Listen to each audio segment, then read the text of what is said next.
information there. The other area of audit work that has been concluded is around the fact-finding review of the opportunity to acquire Alexandra House. And let me just set out the key findings from that that I've summarised in the paper. The purpose of this review was to examine the governance arrangements for considering the opportunity to purchase Alexandra House at the time it arose. I think it's important to note that the investigation doesn't give a view on whether Alexandra House should or should not have been acquired, or comment on its fair value. And we heard a little bit about that from the external auditors. Internal auditor or external auditor will never give a view on what the fair value of an asset is. And that is for the executive and the services to decide. The key points that came out from this review was that when the opportunity came to light, consideration seems to have been given to broadly two themes. One was around the delivery of the medium-term financial strategy target, and that's in the context of that as a leased building, we paid £675,000 per annum. And there was a view that if we acquired the freehold, we wouldn't have to then obviously pay the lease charges, and that could then help meet the medium-term financial strategy. And there was also a view around the use or to acquire the asset around the accommodation strategy. It's probably fair to say that at that time the accommodation strategy was in development, but it was one area that was considered as an option to acquire the asset. In the work that was carried out by audit, there's not been any suggestion or any evidence whatsoever of any irregularity or improper acts. Officers have acted in good faith. There's no suggestion that any decisions made were because of any sort of irregularity.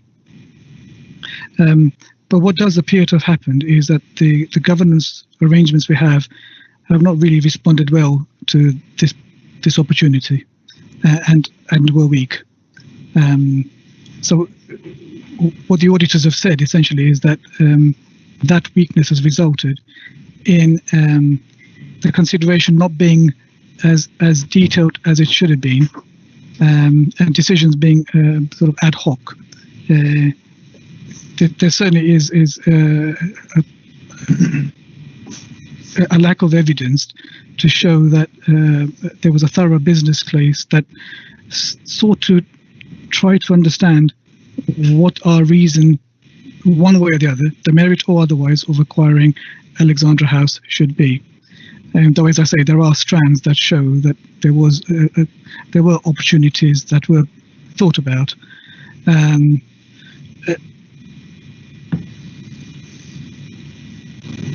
One of the points that the auditors raise is around the need for a robust business case that examines in its entirety the strategic, economic, commercial, financial, management reasons, or for whatever decision the authority then deems appropriate to make, and bearing in mind the significance of the possible acquisition, it felt like organisationally we weren't collectively appraised of the business case or otherwise for a transparent decision making. When the decision was made, which was in May 2019, the decision appears to have been made by the AD for economic development at the time, and neither the chief exec nor the leader were aware that that decision had been made at that time. In September, when it came to light that Alexandra House had been bought by the Ability Group, and that they'd put a planning permission to essentially convert Alexandra House into dead sit, if that's the right phrase, that's when it emerged that actually the authority had made the decision not to proceed with the purchase. I think I'll pause there, Chair, and take any questions. Yes. Okay. Just like I just would suggest that on this last item that you touched upon, the Alexandra House, in asking questions, etc., members also bear in mind the relevant section of the external auditor's report on Alexandra House as well, and combine them to look at them together. Yeah, it will be helpful. Now, can I open it to any questions or comments? Well, good first. Pat.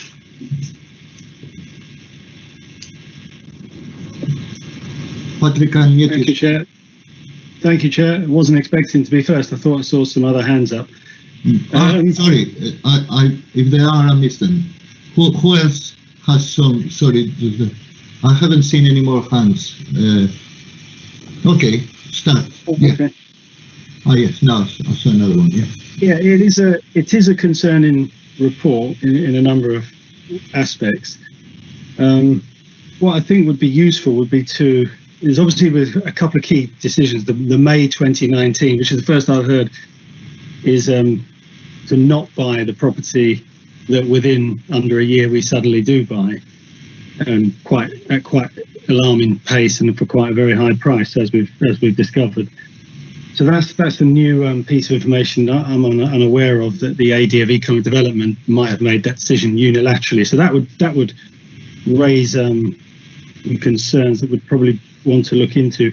I think as well what we want to look into is what happened after. We've just mentioned there that the decision in September it's been said we realised that the property had been bought or was out of the market now. And then there's this whole change in direction where we decide we do want to buy it.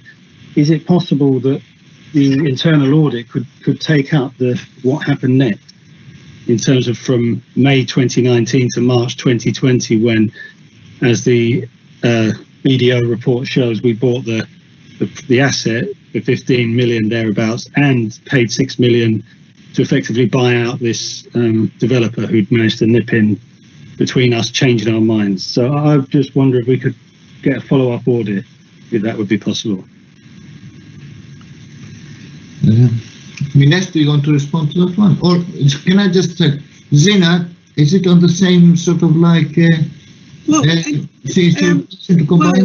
think I wasn't going to say, I think that's a really good, personally, I think that's a really good idea, because I think we should always review things that we think are, may have a cause for concern, apropos what we've just been talking about the whole night with BDO. So that seems to be a logical thing.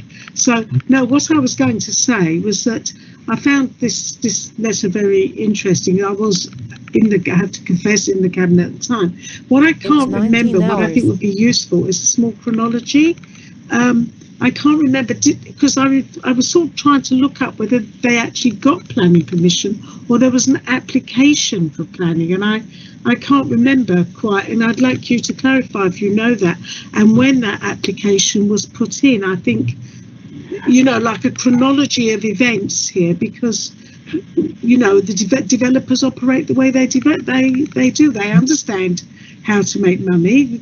We know that, and Lee referenced it in his report, and of course he called it a planning gain. So I think we all understood what was going on, but I would be interested. I can't remember whether they actually got formal permission or they simply filed an application, which is an entirely different thing, really. So perhaps you could clarify that. Thank you. Mines, if you take both sets. Yeah. Sure. So just taking the first question, Chair. Look, I think, as I said at the February meeting, in terms of how the audit plan works, it'd be helpful if we can, if Councillor Berryman or you as a chair, drop me an email with your suggestions around how we consider an audit of the purchase of Alexandra House, and then yes, happy to consider that as part of the audit plan for next year. But perhaps as a starting point, let's put our thoughts on paper and proceed along the lines that we discussed in February. And in terms of Councillor Brabazon's question, yeah, I must admit, Councillor Brabazon, I didn't look beyond the fact that we made a decision not to purchase, but I think it was a planning application as opposed to a decision. I don't think it was a decision, but I can double check and just confirm that if that's okay. On the same line, Linus, you said that they had bought the Ability Group. Is my understanding right? They hadn't bought, they had an option to buy at the time. I know that, but it might be in certain circumstances that is quite important. If they hadn't bought it, they had an option to buy, and they only managed to buy it by a loan from the council through setting up this particular company. Yeah. Yes. Yeah, sorry, Chair. Again, I must admit that wasn't really part of the audit that was done. I just don't know enough about that to give you any answer. Yeah. Any other questions of fact or anything, either on this item or any of the other report? The rest of the report? Can I come back on? Yes, Chair, I'll follow up. Yeah. Sorry. Yeah, Pat? Yeah, my follow-up, I've read it somewhere, I can't find it now, said that the leader or chief executive were not involved. Is that in this part of the report? Yeah. Yes, it is, yes. An interesting thing to know would be, was there then no political involvement in the AD? Was the cabinet member involved in any way in this decision from May 2019? Yes, so Councillor Berryman, so in terms of what the auditors found, I think the root is perhaps even deeper than that, which is that before members are asked to consider, or anybody else is actually asked to consider, what there should be is a very clear case that sets out what it is that we want to do. And I think this is what the auditors have identified as the root cause of why there was uncertainty as to what the decision ought to be. What we always want is a very transparent and a robust decision-making process. And you can't really get that if you don't have a business case that supports your decision. And I think that's where the arrangements weren't robust enough. And had that been put to a board, I think the board would have concluded and made some comments about that too. So just quickly, Chair, with the follow-up would be to find out. Have we had that robust business case to do the subsequent decision, which is to buy it for 22 million? Is that correct? Are you confident we have had that robust? So that wasn't part of this audit, Councillor Berryman, but I think, put it another way, even if we'd bought the asset at that time, I would have still said that we didn't have a robust business case because the process wasn't as robust as it should have been. Okay, can I just probe a little bit on that issue? You said there wasn't a good business case, therefore that is a systemic problem we've got. But also, the issue that is just raised about whether the chief executive knew about it, or the cabinet member, or the leader, or whoever else at political level, or was it just a rogue officer's decision, all that kind of thing.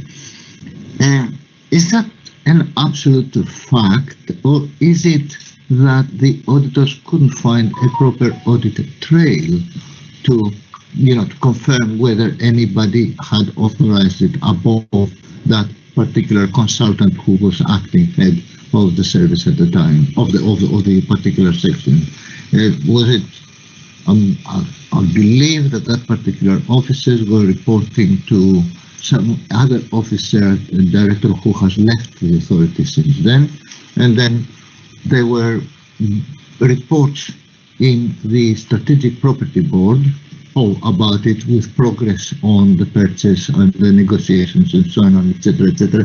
So it sounds a bit strange that nobody above that particular consultant acting up knew about it. Is that the case? Definitely, in other words, or that person acted completely off his own part, or is it that simply the auditors couldn't find an audit trail. Thank you, Chair. So as you'd expect, this was a significant purchase, and you'd expect anything like this to be dealt with properly through the council's governance arrangements. And there are 3 boards that are relevant to this particular acquisition.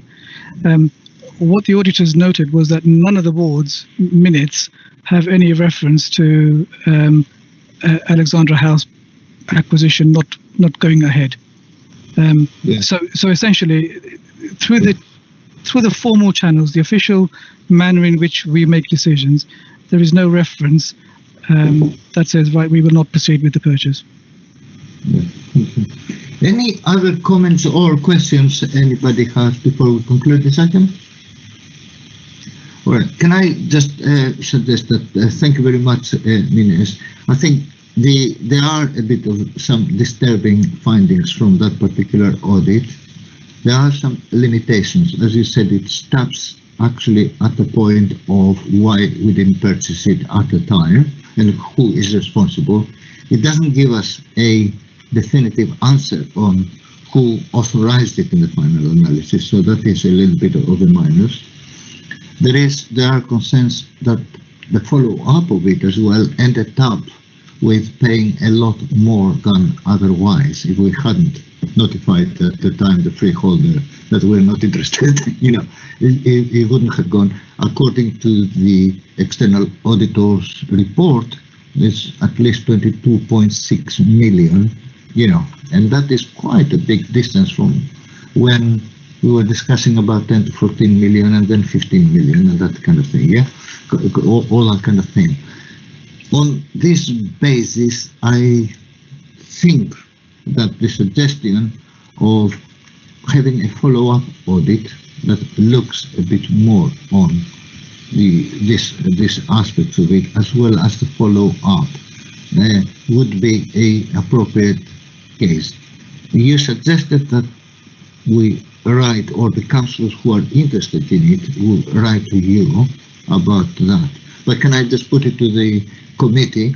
Would you be happy that we do that? In other words, we suggest a follow-up audit that looks at the unanswered questions and the second phase, if I put it that way, of the purchase as well, whether they have been done properly within the rules, with all that kind of thing. Because I take quite a lot of heart from what Nines said, that there's no evidence of anything underhand. It's just most likely is, let's put it that way, a cock-up due to inadequate procedures at this moment in time. But and said that we have to, when we're faced with a problem that the authority ended up, because of one particular decision that can't fund the accountability structure to it, ending up paying a lot more, for something like this, we've got to have a proper explanation for it, at least to satisfy ourselves. So we accept, note the Nines' progress report and agree that we will do that, and every member of the committee who is interested can send myself or Nines their suggestions of what exactly they would expect to see from that